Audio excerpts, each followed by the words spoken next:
آقا علیہ السلام کے پیارے دیوانوں، ہند کے راجہ ہمارے پیارے خواجہ حضور خواجہ غریب نواز رضی اللہ تعالیٰ عنہ فرماتے ہیں، ایک شخص بڑا گنہگار فاسق و فاجر تھا اور لوگ گناہ کی وجہ سے اس سے نفرت کرتے تھے۔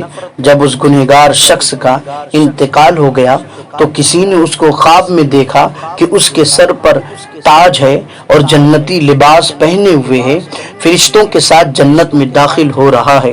اس شخص سے پوچھا گیا، تو بدکار گنہگار تھا، یہ دولت کہاں سے نصیب ہوئی؟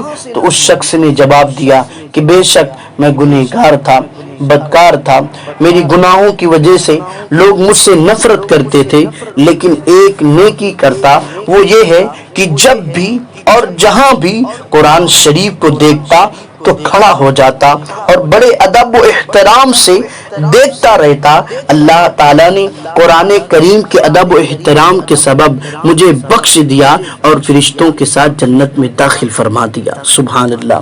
میرے پیارے، آپ دیکھیں کہ قرآن مجید فرقان الحمید کا ادب احترام کرنے کی وجہ سے اس گنہگار کو جنت مل رہی ہے۔ میرے دوستوں، آپ بھی قرآن کا ادب کریں، قرآن سے دل لگائیں، آپ کی دنیا و آخرت دونوں سنور جائے گی۔